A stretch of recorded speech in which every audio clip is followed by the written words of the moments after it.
maboko maye.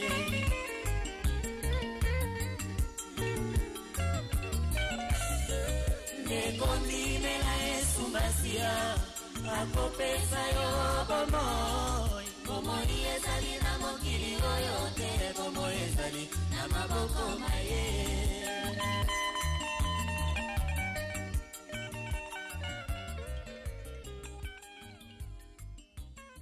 Frères et sœurs dans le Seigneur, bonjour. Après Koti Kangaïte, Kanganga Photo, il vient de larguer sur le marché un album qui s'intitule Je m'en fous. Il, c'est le frère José Nzita. Avec le frère José Nzita, nous allons décortiquer 3 cantiques. Le tout premier, Vanda Nakimia, le second, Dieu de la Bible, et puis le troisième, ce qui est écrit, est écrit. Vers la fin de l'émission, nous allons poser la fameuse question que nous avons toujours posée. Les personnes qui vont bien répondre gagneront chacune un cadeau du ministère international d'évangélisation par le cinéma et la musique. Et nous allons aussi vous proposer le clip de la semaine, un clip secret, vous allez suivre. Frère José, comme moi, pasteur Karine Bandaki, parce que tout moni yo, na balbum ningo leki et tout, ba passion speto yebi ango, tout, leki na banzele belé, mais koko lobani no à propos na ya carrière na yo. Ah mais lobani, gloire à Dieu parce que ngayanga nité na lipona. Nandima kutu pete kenako koma tina lelo izanzambe mutapona ki apesi pe biso biloko to pesa bato. Donc je dis gloire à Dieu parce que ne naza boy tarangai sans Jésus na nani. Donc yango na kumisaka mingi nzambe carrière nangai eza na maboko ya nzambe et tout ce que j'ai fait eza commandité par le Seigneur. J'ai dit qu'il soit loué. Frère José, c'est que ezala na musalo en tant qu'artiste chrétien pour na niveau comme na lelo. Secret nango ezani. Le secret est simple. Comme tout chrétien, ayebi alinga zo succès na musala zo sala.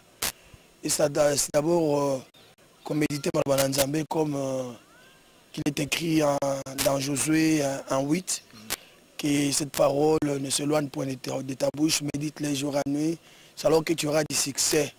Donc succès na biso ezamba Bananzambe. Ce que je dis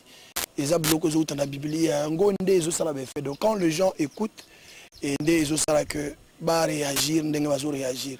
Donc on ne peut avoir le succès que dans la parole du Seigneur.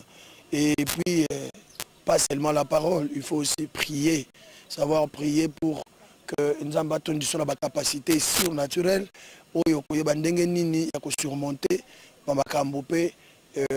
un homme qui sait bien prier. Aza surmonter par épreuve. Donc Aza capable de ça. C'est ça, et succès dans plus la parole et la prière, la plus serier dans Moussala et pekoye ba nini ozo sala. Frère José, to comme nanzi malboso Vanda Kimia. Na Vanda Kimia uliote ya nini ungebe sabatu nini. Les autres va garder silence et l'Éternel combattra pour toi.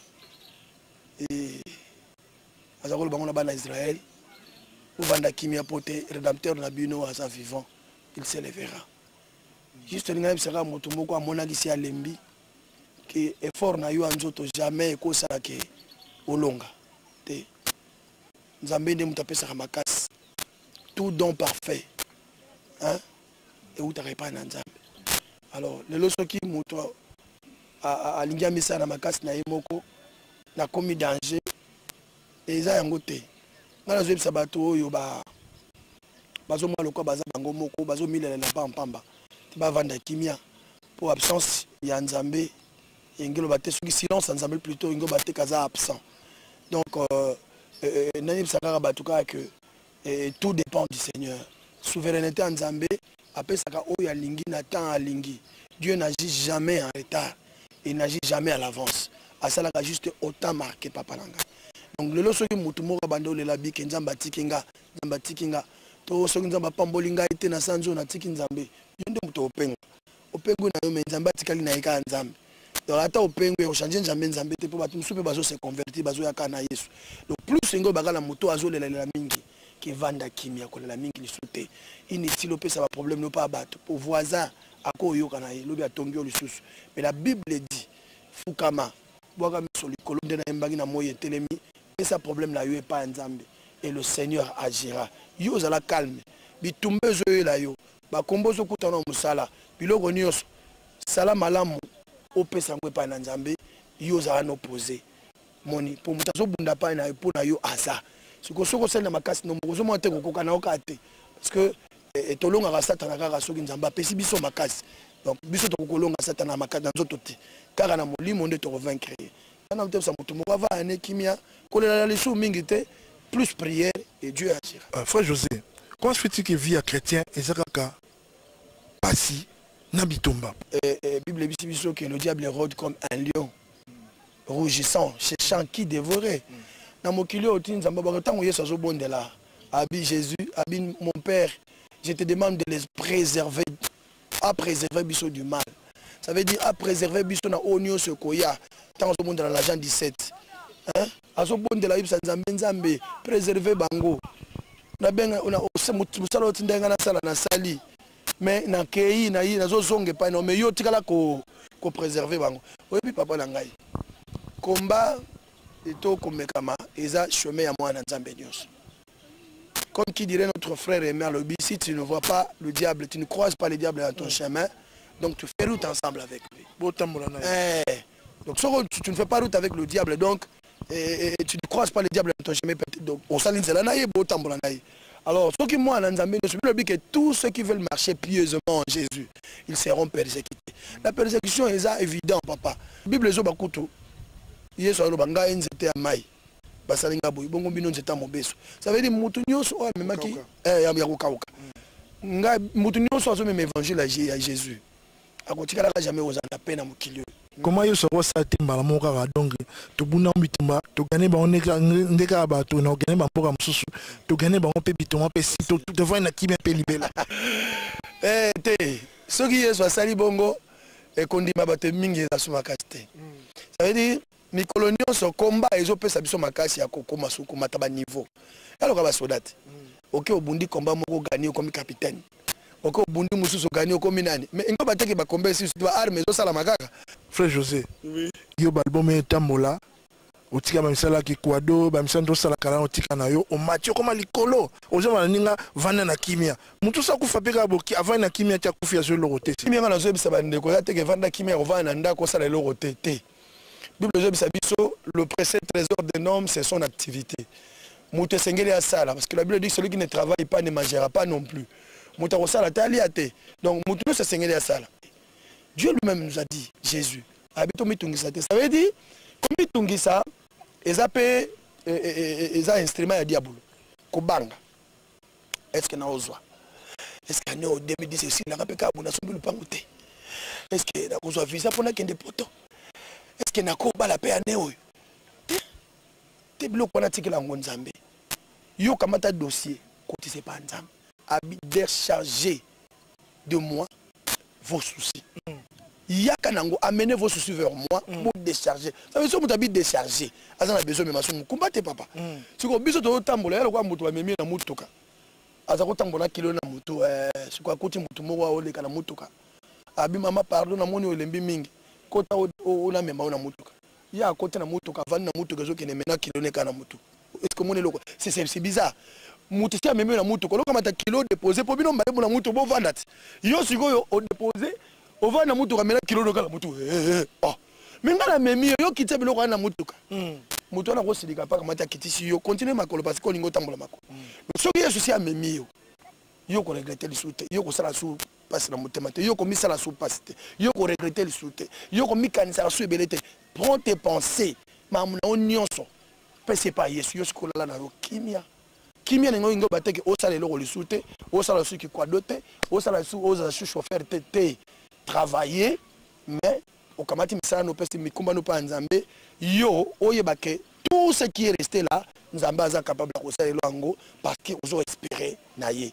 Donc c'est ça vanda kimia ngo bakaki mutu atia ko mitungisa papa bébé mutu atia ko mitungisa mais mutu kamata mikumba na ya pesa Nzambe ne amemela ya to sala ki émission olobi ono na sala imusa ki kwado na sala même recevoir bis boulanger bato lobi yon to le saki yango ngabité za fi ya mutu yemo mtasolo ba eza solo c'est vrai nga na bula ki recevoir pena na ibinde babelela victoire zando gambela bova zando Comment le haut bâton, hein?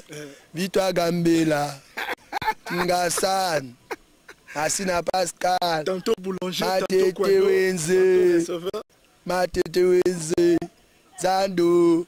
Vous avez na Salango, na Longo wana na kena boulangerie, Salamapa. Oyo, nazika wapi? Sina boulangerie. Na pelaka liboko nyonso ozomona woto omona batraso. Liboko epela maboko na ndo mona boyano eza deuxième couche. Epela ne longi nyonso mobimbo nazika. Ayebaki kokoma le lobo. Ayebaki yana bike non ce qui est écrit. Tobeta le solongo sima. Donc omoni pour mes ande ngwana donc na kwado. Na yebinde batongola rapine, na ende babambaka nini? Naza pe mécanicien grand mécanicien osakana te. Lo mo pesa mi tourasi. Danger na zo biso kutu yanga mona bongisa ngonga moko na ndako. On est aider pe yango na zo batte.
Alléluia.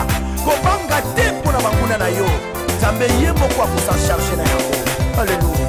Yango nakanga monokona nga. Onyoso ekoyelanga.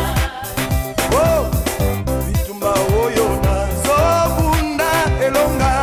Elonga ezana yo Yesu. Atana komi.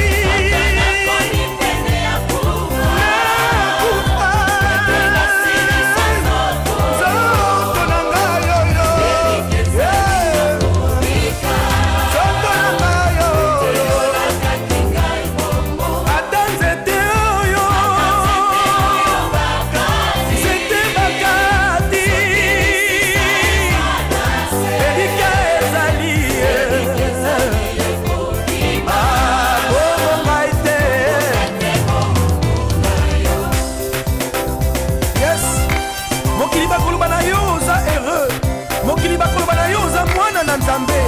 Car il est écrit, voici mon serviteur prospérera, il montera, il s'élèvera et il sera très très haut placé. Yes.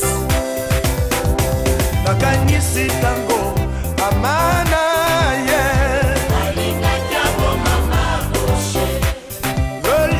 Nabutu okonza sui buku ya souvenir. Amoni bola mama moshe.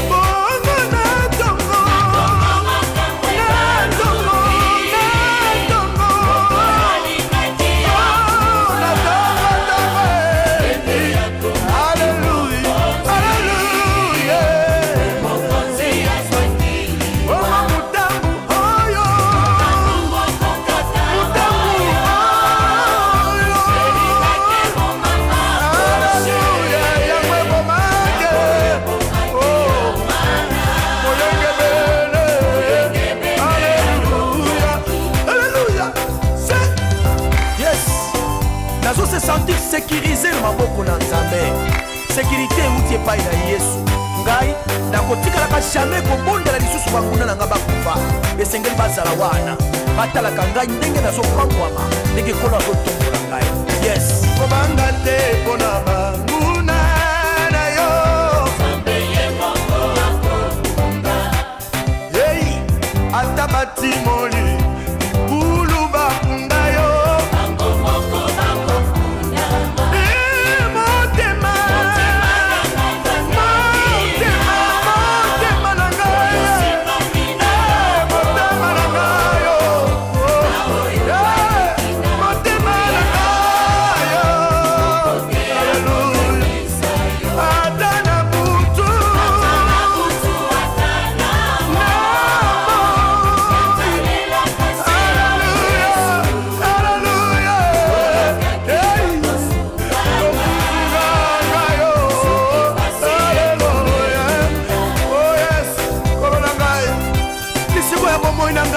solo nzambe elazondima kokotika ngai te esika na eshuaki na bandeli be esika wana me mbala oyo mpona koeshue lisusu te me mpona koresure afin ke bao nyonso batiaki bakale bakoma escalier mpo na ngai. Alléluia. Dieu de la Bible. Mais Dieu, nous avons la Bible, nous avons la Bible. Nous avons la Bible, nous avons dans les Écritures. Nous avons la Écriture, nous avons la bango. Donc nous avons la bango, nous avons la Bible. Nous avons la Bible, il y a un zambo qui est connaissé. Il est la parole faite chère. Il y a un Bible. La Bible, c'est nion so salama mokile, salama na maloba. Il y a un Bible. Zamba Bible a dit qu'il y a tika ki likolo a tika ki éternité a continue temps pour ya kopesa bomo ipa na bato yende nzamba Biblia. Nzamba Biblia za oyo changeaka hein oyo a promettre biso la vie éternelle yende nzamba Biblia biso tozo espérer mokolo moko ke un Dieu reviendra. Comprendre papa bébé assurance na biso zali nyonso to sala awa ezana un jour et kobeta kelelo bato ba okende mikolo ba pèlerinage baso basika ascension de Jésus ba mona sika Yesu amatelaki et akokita na monde des oliviers alaka ki biso pa kozongela wana. Papa bébé nous avons un Dieu véritable, le Dieu de la Bible c'est un Dieu de nouvelles choses. Frère José Yolobi, le Dieu de la Bible c'est un Dieu de nouvelles choses. Mais Bible en mora Ancien Testament, Nouveau Testament pesali. Ma ezali ombre ya makambo zoya. Ça veut dire que c'était l'ombre des choses à venir. Ba tunion son Ancien Testament, l'Ancienne Alliance, ba parler, ba lobela nzambe, ba lobela Yesu. Ba histoire nyonso ba Isaïe, ba nani ba prophétisa ka pona Yesu Christ. Le Yesu nda zalaki accomplissement hein ya makambo bango bazakolo ba wana. Omo tena kala bazakolo ba l'ange de l'Éternel campera. En vérité, je vous le dis. Vous savez dire en vérité, c'est moi. Là, on a moqué dans l'ancienne alliance, c'est que Moïse a été na boussordan. Oui, bien sûr. Il y a une nouvelle chose. Il y a une terre, il y a une terre. ABC. Oh, non, nous avons un kebim, ça va en Égypte. Abi, il y a un bango. So kepna pharaon lobanaye je suis m'a envoyé. Abi okomonana. Abi je suis c'est lui qui suit. Je suis c'est lui qui suit. Ça veut dire nazali. Anga bakaka ngai yo komona ngai éternel aumela. Ancien du jour. Muto akala. Ne Yesu. Comprendre? Tango yoko zonga susu akolobake je suis. Je m'appelle je suis. Ne comprendre je suis à nouvelle. Ah donc je suis à kutalanga nani na Abraham ezaki na ngona nani Moïse ezaki yeyo. Donc c'est ça mutakalate. C'est ça mutasika. Pona kala sika ezaka yemo. Donc il y a ça mutasika. Comprendre? Donc alobi voici je vais faire une chose nouvelle. Je vais faire une chose nouvelle et elle est sur le point d'arriver. La chose là, elle est sur le point hein, d'arriver. Ezani José, Ezani. C'est pas molite, nzamba lobi anga sa loli kambo sika na vina yo. Ça veut dire on nzamba yebisa ki yo ango azo bongisa ngo na vino pe comme makambo sika. Vous comprenez? Tala. Taba kanga Joseph. Ba ke na ye en Égypte. Hein? Ba sali complot ba kanga ba koti na Égypte. Mais le voilà ba teki. Moto nyonso aza na promesse nzambe. Hein? Aza les kambo sika na vina parce que les kambo na soke bimi et comme bala moko actualité. Moto nyonso akana ko sika na vina ye soki asali eloko pan. Ba ko beteli solongo mokili mobimba. Ça veut dire comme actualité. Ata zalaka moto akala mais so asali kamango lelo. Ba ko lobelango lelo na chaîne de télévision et comme news. Moi tena te ba ko baka news. News. Ça veut dire makambo lelo. Makambo lelo. Donc ça veut dire quand Dieu fait la chose na dans vina yo et comme makambo lelo. Comme une news. Vous savez, le temps où Joseph a côté dans la prison, il a la promesse aux roi, gouverneur d'Égypte. On te dit ce qui était. Ah, il y a un thé. Le alliance dans Zambie, le quoi à côté n'a pas caché. Nous, toi, pas mal, l'autre qui est le qui est problème. Moni, bataille qui est kuna kendaki, baboke na prison. Mais le cola alliance en Zambie zalaki. Na prison, tina bokondi. Pe bafuka makile bafuka melagi ambiki ko banga te mwana nzambe ata ba bosani yo parce que bebe lelo ko za ke no lelo za no pe souter ça n'a pas mission à la télévision. Bah, ça n'a pas bien. Il est occupé les sous. Mais si on a la promesse en Zambie, nous avons fait une relation avec moi. Je me rappelle, comme relation avec moi ici, comme la relation, les colos ya oyo, les colos ya oyo, ça n'a avant. Parce que Dieu a ça la nouvelle chose. Ça veut dire à Mathis qu'on a niveau moko boy. Autant le côté où tu as une côté comme na Mathis de Gréco. Donc Dieu a quoi font la relation c'est caliko na yo. Comprendre? Le Dieu de nouvelles choses. Nous avons makambo sika. Tout le matin na mai, na fleuve. Fleuve oleka. Mayo yolite auto leka na 2 minutes ya. To komona osusu. Oyo leka. On est on a tuni mai yango kinda wati. Ekena na fleuve, na mer. Bon après mer ke wati. Kasi na bonzambe ti. Eke pa nzambe. Donc bonzambe ndetse kota kuna. Yango moni siko lekela makanisa bat ba comprendre la te. Pour mai flora tuni mai yone kinda wati. Mai wana sa ratour. So yokoti na mai. Na mer munene. Yango ka mutu bimana sa mabele susu.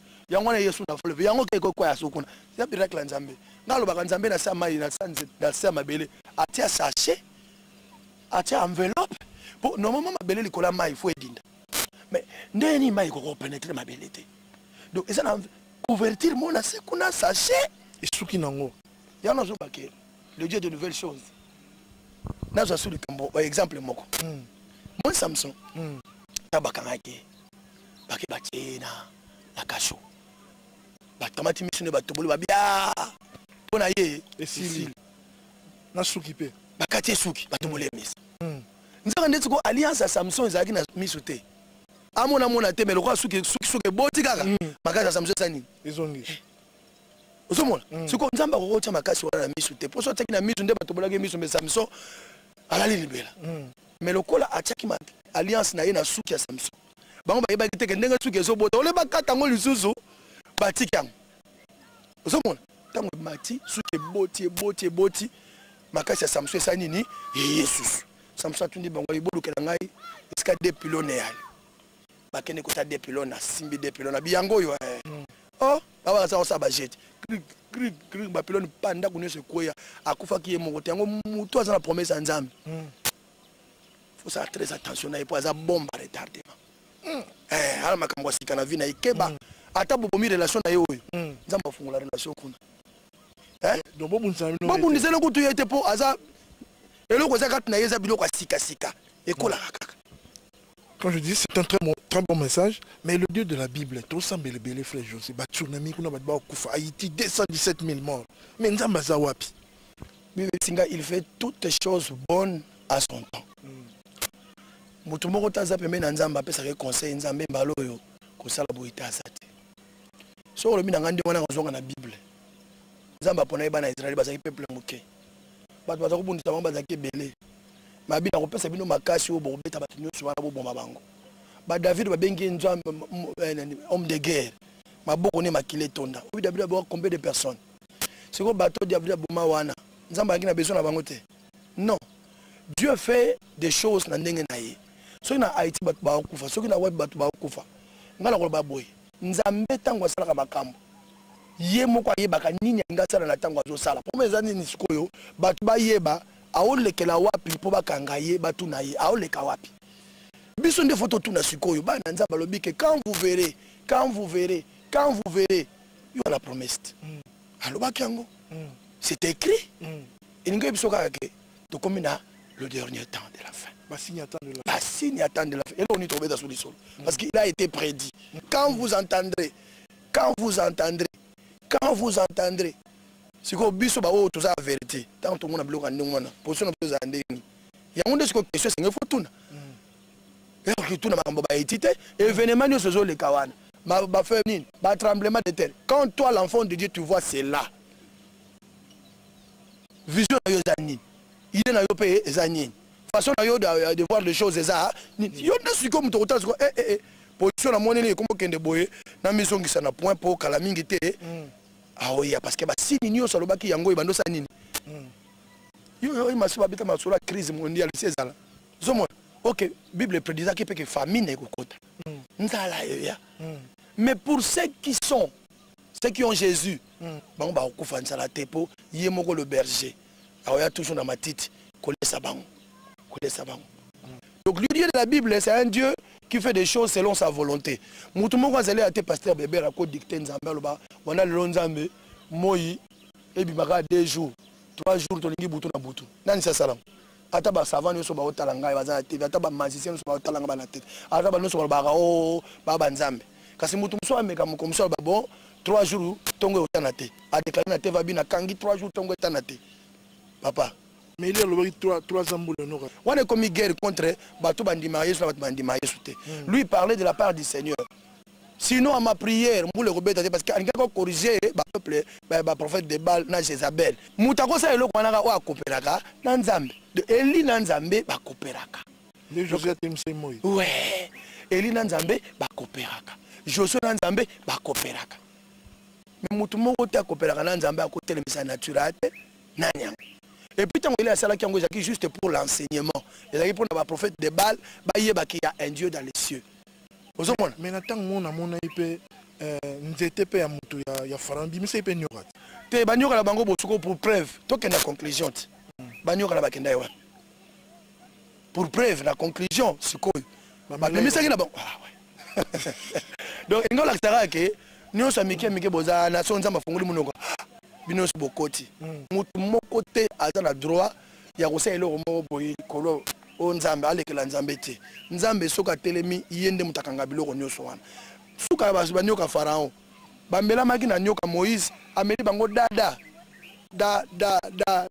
kiu farao kamo kamo epemba moko nzambe ayebisi nani simba ya Moïse simba na mokila asimbika ba ezongi sunzete atelemisiam juste pour la enseigner ban Israël que ti bozo sala bongo boyeba ki ya un Dieu zomon ce qui mboule kangamaki 3 jours c'est parce que Eli azai kosona lanzambe mais démon ni yango yo andimaka Yesu te akoya bibanda 3 jours awa mvula ebeta te bien moyi ebima te na kisasa butu na butu 3 jours ba mekana aleki na teva meki ce qui osala azate papa langa. Il est écrit voici je veux faire une chose nouvelle elle est sur le point d'arriver. Tangina sala makambo ya sika ekomi pene na bokokisama nani abongisa mipona kuzwa makambo ya sika. Haleluya yo mwana na nzambe kama do pamba alota ki elukela ki e problem ateki kunakena ki batia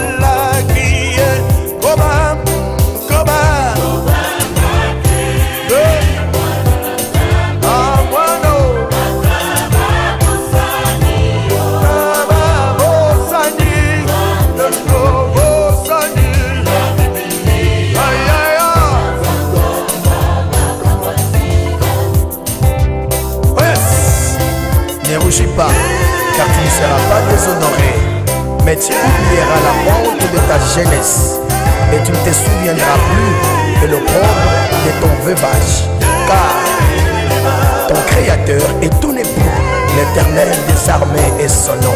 Alléluia. Oh yes.